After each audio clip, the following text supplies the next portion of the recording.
Hello मेरे प्यारे बच्चों, a very warm welcome back to all of you.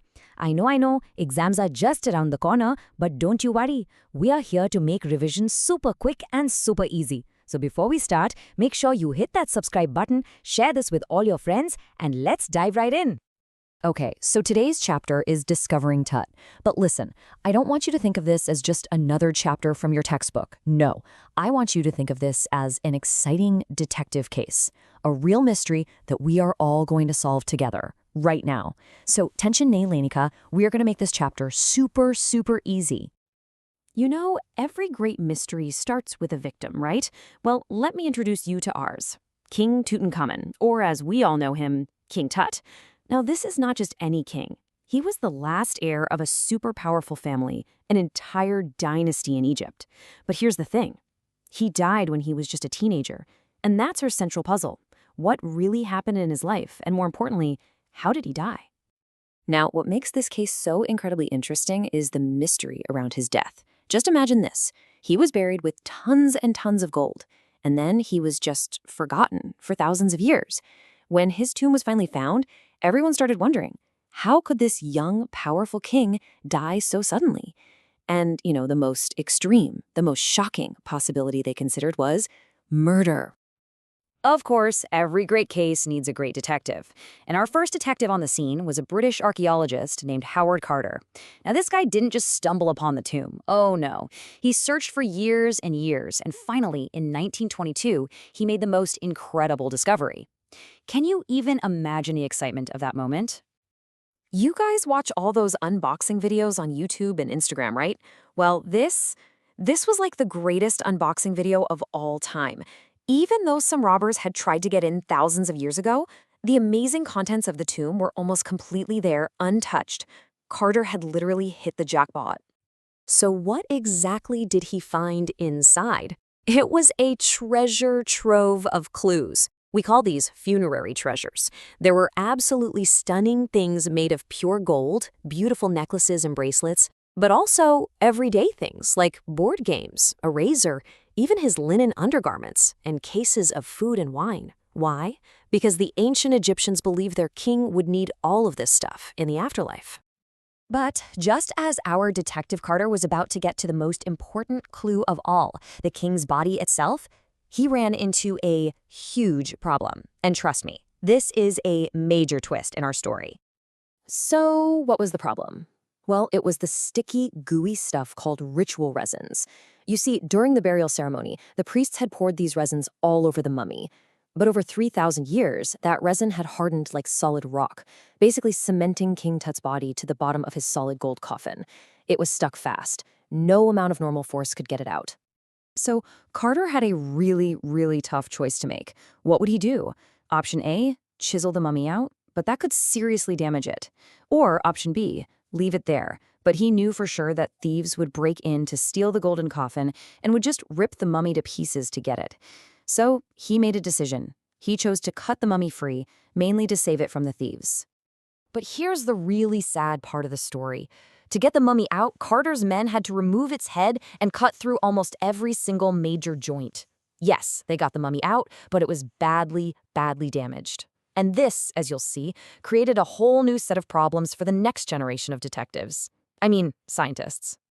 And now let's fast forward a few decades. A whole new team of detectives arrived on the scene, the forensic team. You see, modern archaeology is absolutely amazing. It uses all these high-tech tools, like medical technology, to investigate the past without causing any more damage. It's a whole new ballgame. Just look at the progress on this timeline. After Carter's discovery in 1922, pretty much nothing happened for over 40 years.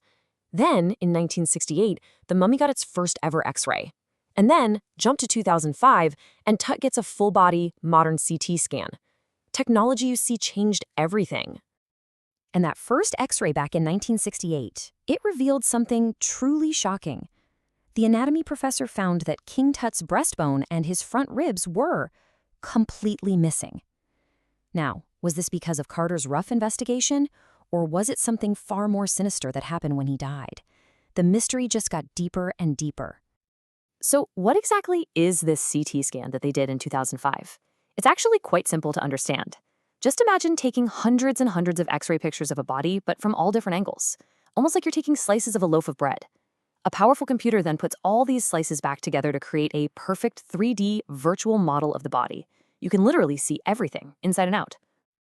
And how many pictures are we talking about for King Tut? A whopping 1,700 digital X-ray images. That gave scientists an incredibly detailed view of his body, something that Howard Carter, back in his day, could have only dreamed of. Okay, now to really solve the mystery of how Tut died, a good detective needs to understand the backstory, right?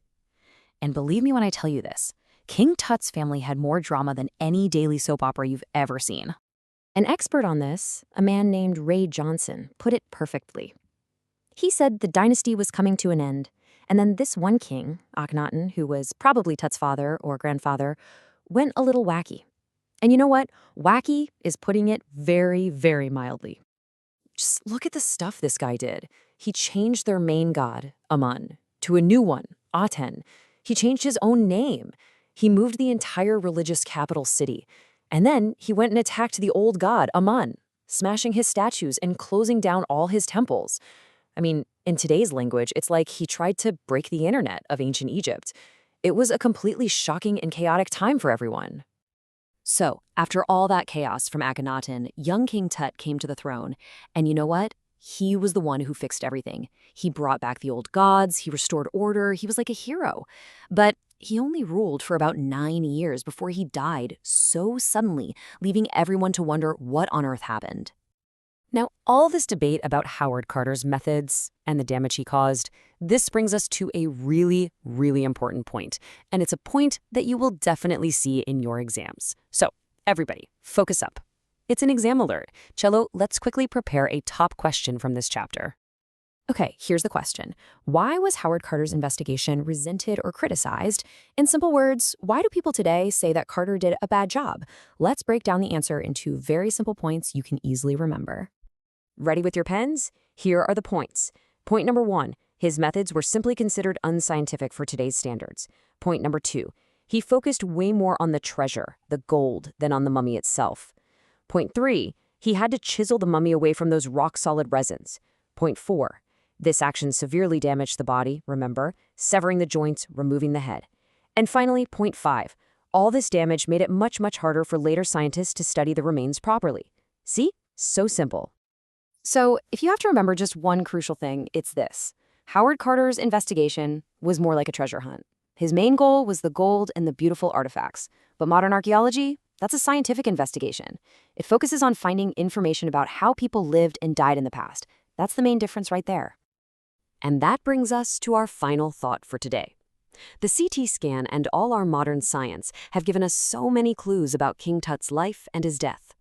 We know more about his health, his age when he died. But can science ever tell us the full story?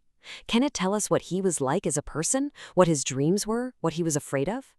That, my dear students, is something for you to think about.